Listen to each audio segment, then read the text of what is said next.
Okay then, so, what is going on guys? This is Ryan here. And this is the Ryan here. And today, we once again have another interesting theory for you all. Now this one is once again going to require us to look back.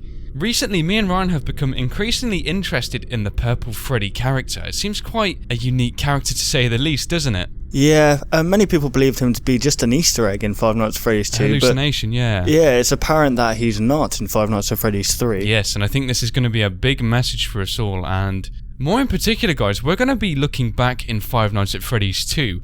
I forget which camera this is in, but I know it's definitely the parts and service room. Do you know which camera number this is? I couldn't hazard a guess. Camera 7, most likely, I think. Alright, somewhere around there. As a wild guess, guys, but we know this to definitely be the parts and service room. Now, under very rare circumstances, you can actually experience what was once regarded as an Easter egg, whereby you will see a Purple Freddy animatronic sitting in a slouched position with those gloomy white eyes. Now, if we know this not to be a hallucination anymore, we really need to think back as to what this might represent. Yeah, as we know, the Purple Man is known for his distinct white eyes. Yes. And as we can see in this photograph here, the Purple Freddy has white eyes. So does this suggest that the Purple Man is actually inside Purple Freddy as we're seeing it now? I think two more points to actually back this one up as well is, if you actually look at where the eyes are facing, they're definitely looking into the camera, aren't they? Yes. So that alone kind of solidifies the concept that whatever is inside this animatronic, it's very aware of the surroundings and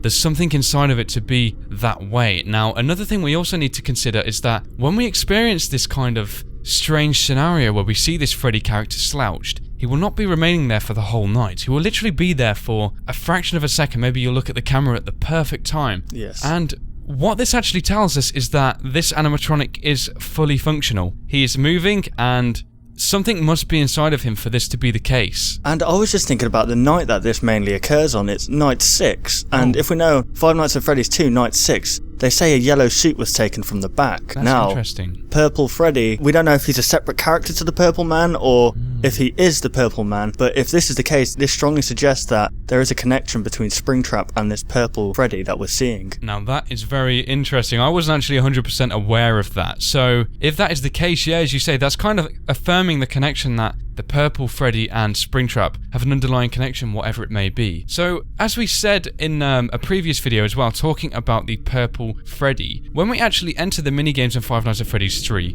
we are kind of beckoned to follow this character towards a back room where then it'll error out. This guy can actually go straight through that error and ignore it, whatever is inside this animatronic.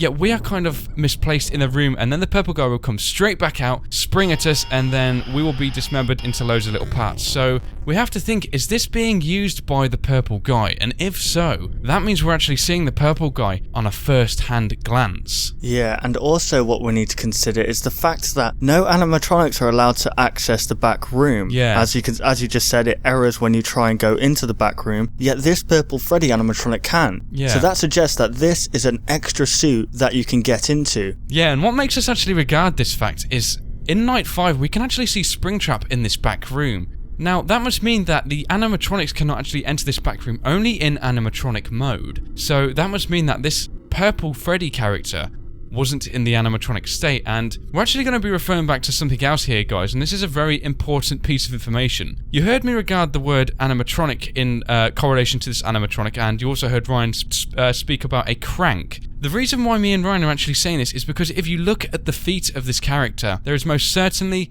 an underlying endoskeleton. Yes, there is, and they're very similar to that of Springtrap's. Yeah, so this means that the phone guy is actually lying, which is really bizarre and might actually, I don't know, it might spark a whole new way of thinking about this because, you know, the phone guy specifically says there's only 2 animatronic suits with the the crank ability, and I think the communities recognize these 2 suits to be the Springtrap and also the Golden Freddy, isn't it? Yes, it is. So why would he feel the need to lie about this one? As I said, we can clearly see the endoskeleton underneath this animatronic, and I just think the peculiarity of, you know, this Purple Freddy leads you to the back room, it instructs you to follow it, and then we don't actually see it for a couple of seconds, and then out comes the purple guy. It's almost like he's been in this suit, he's led you to the back room instructing you to follow him, he's quickly got out of this suit, and then bang, he kind of jumps back out of the room and dismantles you before you can actually escape, thinking, I don't know, maybe the animatronic goes in this free roam mode where it's like, okay, this animatronic's gone, now I can actually return back to my normal place. And it's just strange, isn't it? It's just, the peculiarity here is, it's just strange. It's almost like we've been told a big lie by the phone guy. And in a previous video, we've said that the phone guy cannot be the purple guy because when Springtrap dies in night 5, we are then greeted by a phone call on night 6 saying that a room has been boarded up, and who's speaking on the phone is the phone guy. Yes, so that kind of concludes the fact he probably wasn't responsible in terms of being the Springtrap, I suppose you could say. Yes, and that is what I'm trying to get at here, is the fact that he may not be the killer, but he might be involved in helping with the killing. Yeah, and I think as a last point to go off on, guys, a couple of days ago, me and Ryan made a video talking about Foxy being the murderer, and a lot of people kind of said that this wasn't true because the phone guy states that only 2 animatronics have this crank ability. Now, what we have to consider is, if the establishment was under quite a lot of kind of budget control, there wasn't a lot of money, I'm pretty sure they wouldn't make an animatronic designed to solely lead the animatronics to the back room. It doesn't really make sense, does it? Why would an animatronic lead all the other characters to a back room where they can't enter? It's a bit pointless, isn't it? Yes, it is, yeah. And a lot of people are saying, of course, that this is Purple Freddy within the,